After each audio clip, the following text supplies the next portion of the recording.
4.000 tahun yang lalu. Di kota Babilonia kuno, yang sekarang adalah Irak, hiduplah seorang pria bernama Arkad. Arkad lahir dari keluarga biasa. Dia bekerja sebagai juru tulis, pekerjaan yang gajinya pas-pasan. Tapi entah bagaimana, Arkad menjadi orang terkaya di seluruh Babilonia. Bahkan, raja sendiri meminta nasihat finansial dari Arkad. Suatu hari, dua sahabat lamanya, Bansir dan Kobi, datang menemuinya. Bansir adalah pembuat kereta perang. Kobi adalah musisi. Keduanya sudah bekerja keras selama puluhan tahun. Tapi dompet mereka tetap kosong. Arkad, kata mereka, kita bertiga dulu belajar dari guru yang sama. Tapi sekarang kamu adalah orang terkaya, sementara kami masih berjuang. Apa rahasiamu? Kisah ini adalah pembuka dari buku The Richest Man in Babylon, karya George S. Clason, yang ditulis tahun ke-1926, tapi prinsip-prinsipnya masih relevan sampai hari ini. Bahkan, buku ini yang menginspirasi Rich Dad Poor Dad dan Psychology of Money. Mari kita dengar cerita bagaimana Arkad menjadi kaya. Saat muda, Arkad bekerja sebagai juru tulis di ruang pencatat. Suatu hari, rentenir kaya bernama Algamish datang dan meminta Arkad mengukir sebuah hukum panjang di tablet tanah liat. Harus selesai semalam.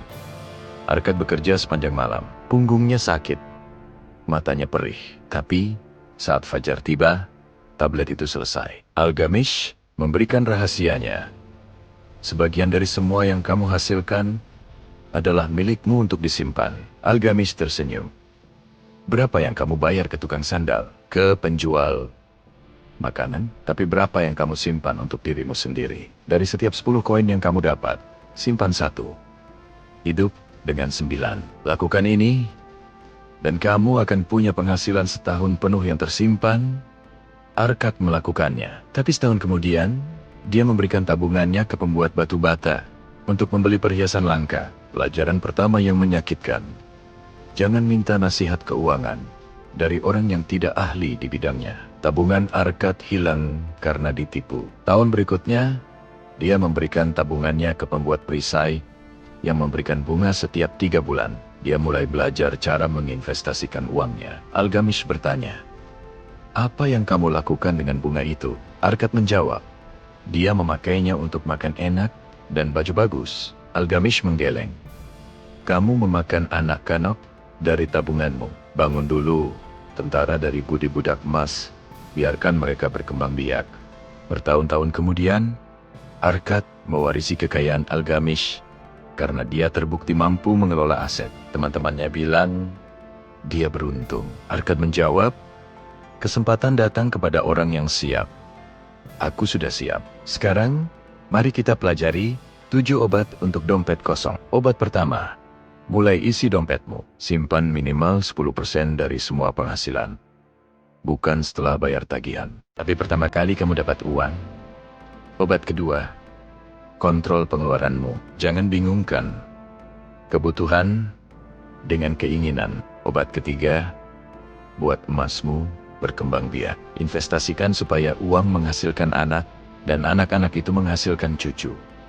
Obat keempat, lindungi hartamu dari kerugian. Jangan invest di bisnis yang tidak kamu pahami. Obat kelima, jadikan tempat tinggalmu investasi yang menguntungkan. Pikirkan tempat tinggal sebagai keputusan finansial. Obat keenam, jamin pendapatan masa depan. Siapkan dana untuk hari tua dan perlindungan untuk keluarga. Obat ketujuh, tingkatkan kemampuanmu untuk menghasilkan. Investasi terbaik adalah investasi pada diri sendiri. Prinsip-prinsip kekayaan tidak berubah. Yang berubah hanya kemasannya. Koin emas, uang kertas, hingga transfer digital. Kapan lo mau menanam biji pertama lo? Tulis di komentar. Berapa persen yang lo sisihkan? A part of all you earn is yours to keep. See you the video berikutnya.